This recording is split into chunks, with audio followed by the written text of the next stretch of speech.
Matthew chapter 18.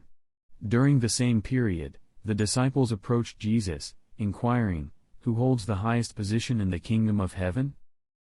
Jesus called a young child to him and placed the child among them. He said, "Truly I tell you, unless you change and become like little children, you will never enter the kingdom of heaven. So, whoever humbles himself like this little child is the greatest in the kingdom of heaven. And whoever receives a child like this in my name receives me. But if anyone causes one of these little ones who believe in me to stumble, it would be better for him to have a large millstone hung around his neck and to be drowned in the depths of the sea. Woe to the world because of such stumbling blocks. Stumbling blocks are bound to come, but woe to the one through whom they come. If your hand or foot causes you to fall into sin, cut it off and throw it away. It is better for you to enter life crippled or lame than to have 2 hands or 2 feet and be thrown into the eternal fire. And if your eye causes you to fall into sin, pluck it out and throw it away. It is better for you to enter life with 1 eye than to have 2 eyes and be thrown into the fiery hell. Make sure not to despise one of these little ones, for I tell you that their angels in heaven continually see the face of my Father in heaven. What do you think?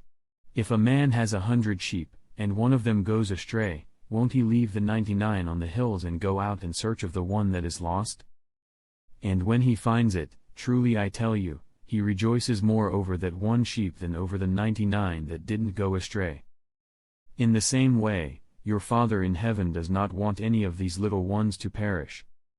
If your brother sins against you, go and confront him privately. If he listens, you have won your brother over.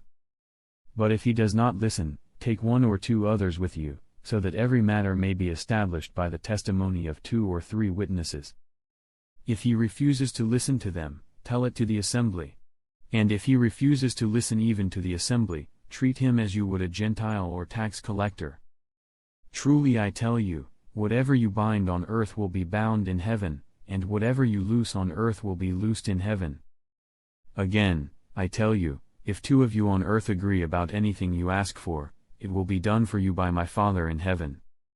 For where 2 or 3 gather in my name, there am I among them. Then Peter came to Jesus and asked, "Lord, how many times should I forgive my brother who sins against me? Up to 7 times?"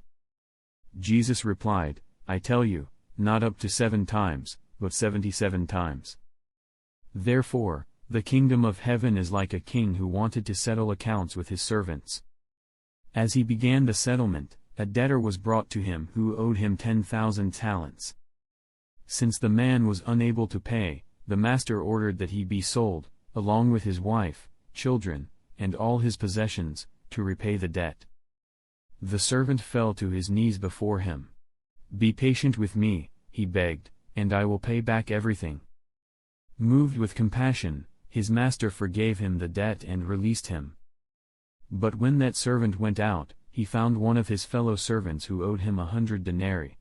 He grabbed him and began to choke him, saying, "Pay back what you owe me."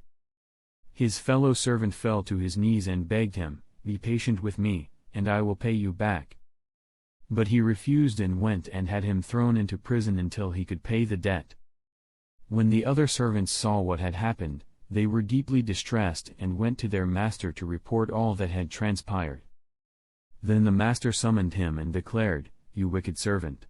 I forgave you all that debt because you begged me. Shouldn't you have had mercy on your fellow servant, just as I had on you?" In anger, his master handed him over to the jailers to be tortured until he could repay all he owed. This is how my heavenly Father will treat each of you unless you forgive your brother from your heart.